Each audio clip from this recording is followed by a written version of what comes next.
তারেক রহমান সাহেব এবার এই বাংলাদেশকে একটি আধুনিক উন্নত রাষ্ট্রে পরিণত করতে চান এবং পৃথিবীর বুকে বাংলাদেশ ইনশাআল্লাহ একটি উন্নত রাষ্ট্রে পরিণত হবে, যেখানে একজন বৃদ্ধ মায়ের, বৃদ্ধ বাবার তার সন্তান কি করে সেদিকে তাকায় থাকতে হবে না। একটা যুবক সে লেখাপড়া করেছে, কোনো চাকরি পায় না, সেই টেনশন তার বাবা মায়ের না, যে বাবা তুই মালয়েশিয়া যা, তোরে আমি 2 লাখ টাকা ধার করে দিলাম, সুদে লোন লিয়ে দিলাম। তো মালয়েশিয়া যদি ও যে আমার দেশের ছেলে, মালয়েশিয়া যদি উন্নত করতে পারে, ও আমাদের দেশ উন্নত করতে পারবে না? তা আমার দেশের সন্তান, ও তো আমার সম্পদ, ওকে আমি টাকা খরচ করে আরেক দেশে পাঠাবো, সেই দেশে গিয়ে সে সেই দেশে উন্নতি করবে, তা আমার কি লাভ হইতো? আপনারা মাসে 10,000 টাকা পাঠাইলো, আপনি সপ্তাহে একদিন ইলিশ মাছ কিনা খাইলেন, শেষ। কিন্তু আমার দেশকে উন্নত করতে হবে। এই দেশকে উন্নত করার জন্য আগামী দিনে জনাব তারেক রহমানের হাতকে শক্তিশালী করতে হবে।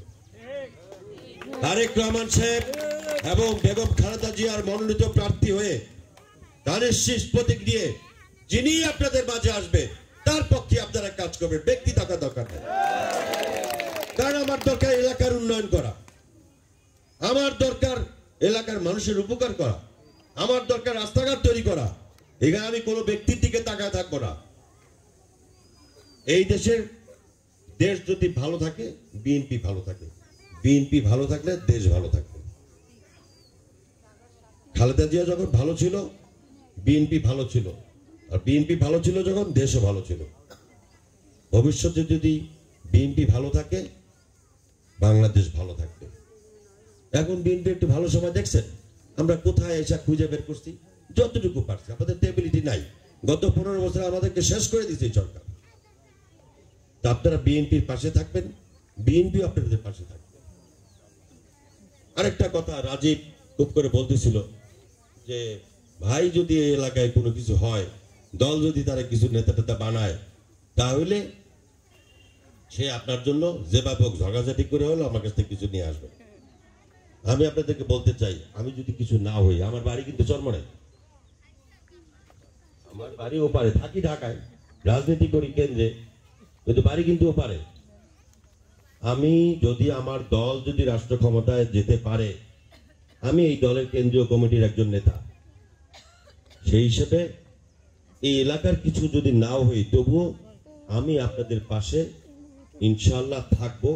এই এলাকার উন্নয়নের জন্য আল্লাহ পাক আমাকে যতটুকু এবিলিটি দিয়েছেন, পথ যতটুকু আছে, সেটা দিয়ে আপনাদের পাশে থাকতে পারবো। কিন্তু আপনাদের দোয়া করতে হবে। রমজান মাস, 2টা কারণে দোয়া করবেন। এটা রাজনৈতিক ভাবে দোয়া করবেন যে আমাদের নেত্রী খালেদা জিয়া, যিনি আরাম আয়েশ ত্যাগ করেন নাই বলেই তাকে জেলখানা যেতে হয়েছিল, তাকে পয়জনিং করে হত্যা করতে চেয়েছিল এই হাসিনা সরকার, আল্লাহর মায়ের, দুনিয়ার মায়ের। তার বাড়ি থেকে উৎখাত করছে, আজকে সে দেশ থেকে উৎখাত হয়েছে। তো আপনারা বেগম খালেদা জিয়া তার সুস্থতার জন্য দোয়া করবেন। আর আমাদের নেতা জনাব তারেক রহমান সাহেব, তিনি এখন দেশের বাইরে আছেন, তার বিরুদ্ধে এখনো ষড়যন্ত্র চলতেছে, বিএনপি যাতে ক্ষমতা আসতে না পারে, খালেদা জিয়া তারেক রহমানের দল যাতে ক্ষমতা আসতে না পারে, এইরকম কিছু দেশি বিদেশি ষড়যন্ত্র চলতেছে।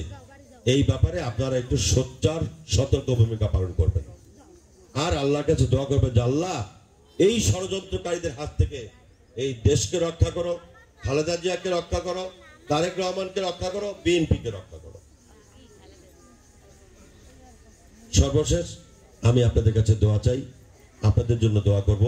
সামান্য উপহার তারা যেটা আয়োজন করেছে, এই উপহারটুকু গ্রহণ করবেন। ইনশাআল্লাহ ভবিষ্যতে এর থেকে আরো ভালো কিছু করতে চেষ্টা করব।